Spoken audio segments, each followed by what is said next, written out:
Let's discuss on empathy and emotional regulation in advanced leadership. In advanced business leadership, empathy and emotional regulations are essential for building trust, fostering collaboration, and making rational decisions under pressure. These skills help leaders connect with teams, manage crisis effectively, and drive sustainable success. First is by empathy in leadership. Empathy is the ability to understand and share the feeling of others, helping leaders build strong relationships and motivate teams effectively. Why empathy matters in leadership? Because it enhances communication. So, leaders who actively listen create an open environment where employees feel heard. It builds trust and engagement. Employees are more committed when they feel their leaders genuinely cares. Drives innovation.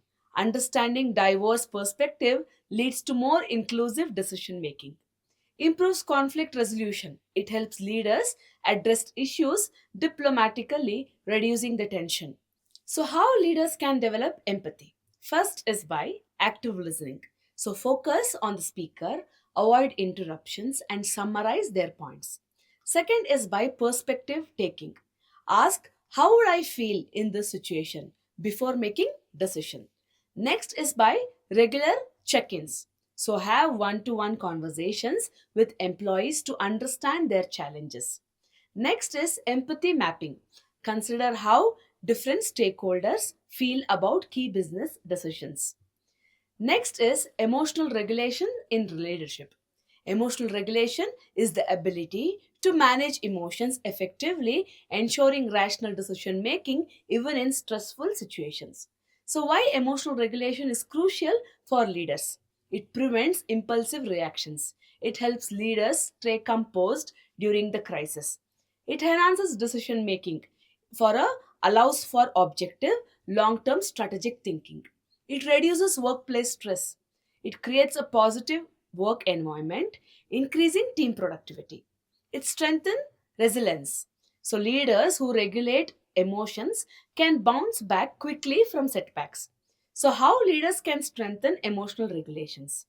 First is by pause before responding. Take a deep breath or a short break before reacting in high stress situations.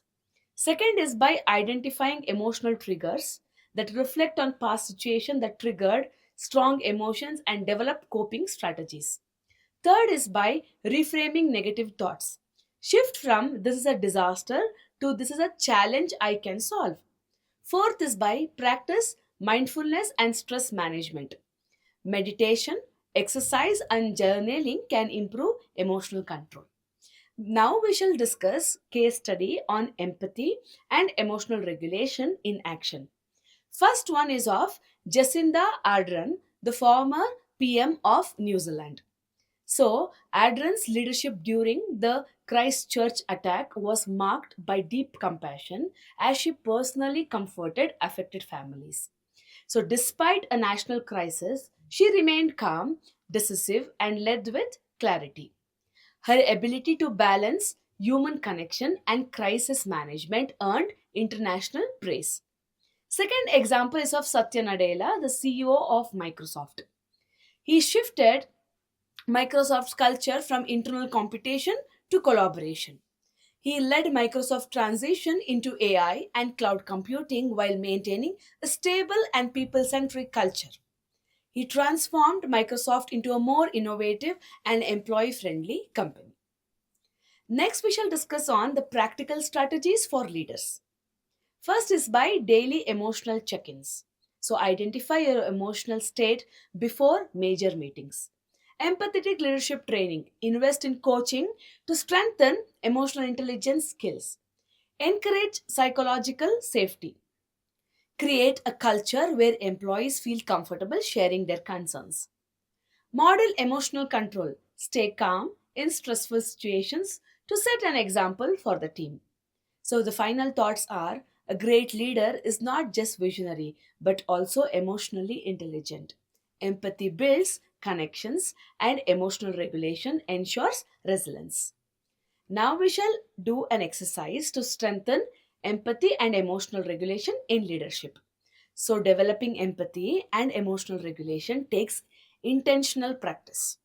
Below are practical exercises you can integrate into your leadership routine to enhance these critical skills. First one is empathy building exercise. Exercise 1 is active listening challenge. Improve your ability to truly understand and connect with others. So, how to do it? During your next conversation, follow these steps. First one is listen without interruption. Second one is paraphrase what they said. So, what I hear you saying is. Third one is ask follow up questions like, can you tell me more about that? Fourth one is acknowledge their emotions. That sounds really frustrating. Reflection is after each conversation, write down one thing you learned about the person that you didn't know before. It benefits leaders connect with employees, understand concern, and build the trust. Second exercise is about empathy mapping. The goal is to develop a deeper understanding of your employees, customers, or stakeholders. So, how to do it? First is by choose a person from a team or customer or a colleague. On a piece of paper, divide it into four quadrants. First, what you have to do is what are they thinking? Like their concerns, fears, motivation has to be listed. Second is what are they feeling? For example, happy, frustrated, or anxious. Third one is what are they saying? For example, public statements, feedback, etc. Fourth one is what are they doing? For example, actions and their behaviors. So use this to guide how you communicate with or support them. The benefit is it encourages leaders to step into others' perspective before making decisions. Exercise 3 is walk in their shoes. The goal is experience challenges from another person's viewpoint. So, how to do it? Spend one day in the role of employee at a different level of your organization. If that's not possible, shadow a team member for a few hours and ask what's the most challenging part of your job? What could leadership do to make your work easier? Reflection. Write down three insights from this experience and how you can implement change. The benefit is it helps leaders become more compassionate and decide properly. Next is emotional regulation exercises. The 10-second rule, that is pause and reflect. The goal here is to prevent reactive responses in high stress situation. So how to do it? So before responding to an emotional situation, for example an employee's complaint or bad news, take a deep breath and count to 10. Next is by acknowledging your emotions. Example, anger, frustration, and disappointment. Third is reframe the situation. What's the most constructive way to handle this? Next is then respond. So the benefit is helps leaders stay composed and make rational decisions instead of reacting impulsively. Next exercise is on cognitive reframing. That is shift negative thinking. So the goal is train your mind to see challenges as opportunities. So how to do it? The next time you feel frustrated by a situation, identify the negative thought.